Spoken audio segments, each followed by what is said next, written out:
reading corner. Are you here for a story? Fantastic! That's why I'm here. And I'm so delighted to see you all.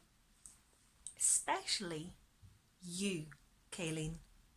Are you watching with your nanny, Celine? Oh, fantastic.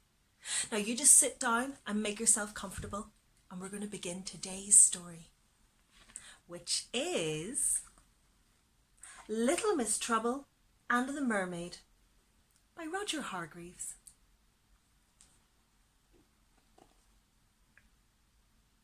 The trouble with Little Miss Trouble is that she's always causing trouble.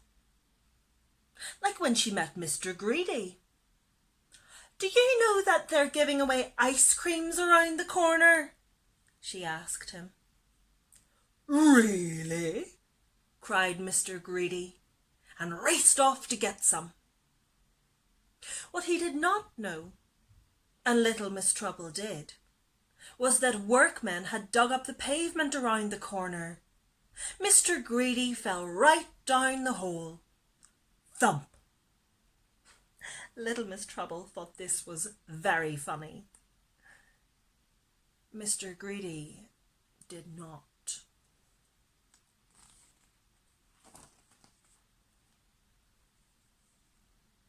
Now, the trouble with making trouble is that sometimes it can catch up with you. And that's what happened when Little Miss Trouble went to Seatown last week. Her first 2 days in Seatown were great fun. Great fun for her, but no fun for anybody else.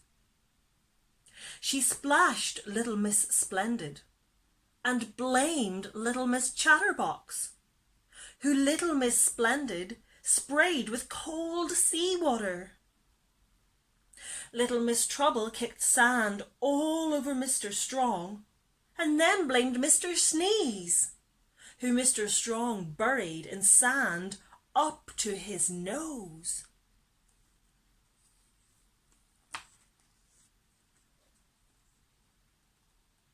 Little Miss Trouble was having the time of her life. She had never caused so much trouble. On her 3rd day in Seatown, she decided to go fishing with Mr. Muddle and Little Miss Bossy. The 3 of them rowed out to sea and set up their fishing rods.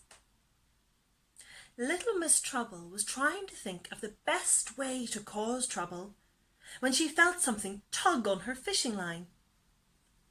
"I've caught a fish!" she cried excitedly. Then there was another tug, a much stronger tug, a tug so strong that it pulled her right out of the boat.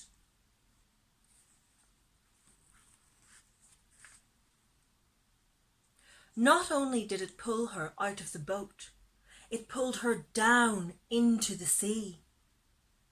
Little Miss Trouble let go of the fishing line, but something or someone grabbed her foot and dragged her deeper and deeper.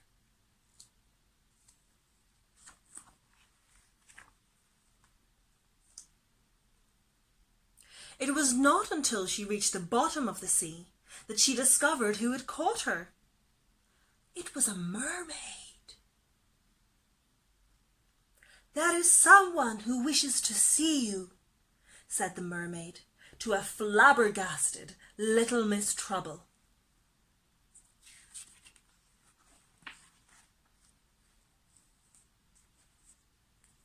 "Take me back," demanded Little Miss Trouble. "Later," said the mermaid. "Now follow me." Little Miss Trouble realized that she had no choice in the matter, so she did as she was told. The mermaid took Little Miss Trouble's hand and led her across the seabed.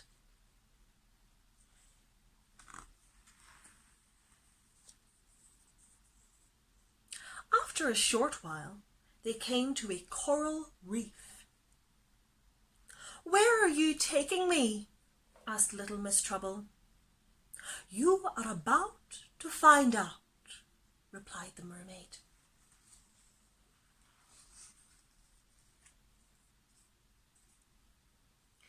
In the middle of the reef was a circle of sand, and in the middle of the circle was a coral throne, and sitting on the throne was the Mermaid Queen. "I have brought little Miss Trouble as you ordered, your Highness," said the mermaid. "So you are the person who has been causing so much trouble on my beach and in my sea," said the Mermaid Queen angrily. "It is time that you learnt to behave yourself. No more splashing people and kicking sand around."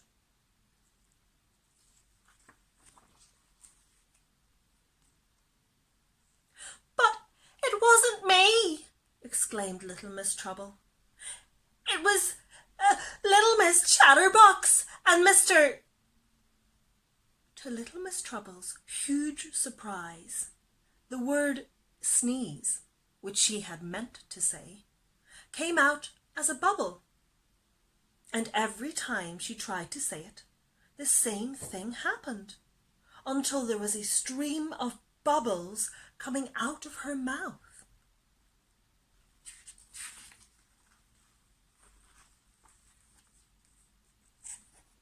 "It's no good blaming other people and getting them into trouble," said the Mermaid Queen. "From now on, every time you try to make trouble, all that you will get for your trouble is bubbles. You may go back to the beach now."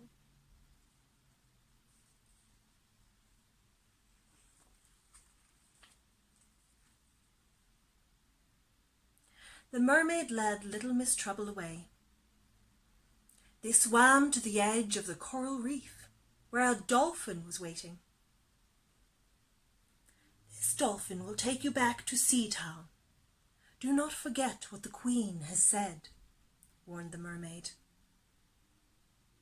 Little Miss Trouble held on to the dolphin's fin and rowed her back to the beach, where the dolphin left her at the shore.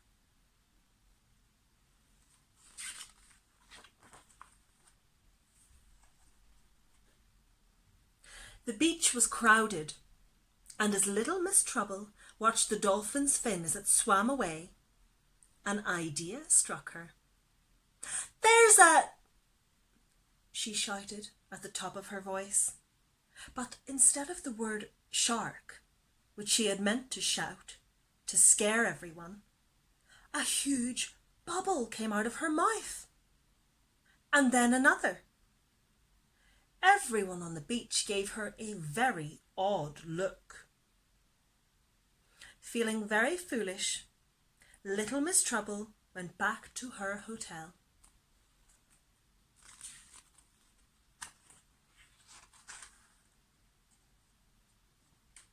The next morning, she felt much better. Down on the beach, she found little Miss Sunshine sunbathing on a beach towel. Little Miss Trouble crept up behind her and dropped her ice cream onto little Miss Sunshine. "What was that?" screamed little Miss Sunshine, leaping up in surprise. "Who did that?" "It was—" began little Miss Trouble. She was about to say Mr. Rush, but I'm sure you know what came out instead. That's right. An enormous bubble. And then more and more and more bubbles. And that wasn't all. "How could you?" cried little Miss Sunshine, and she threw what was left of the ice cream at little Miss Trouble. There was nothing little Miss Trouble could say, because she could not speak. All she could do was blow bubbles.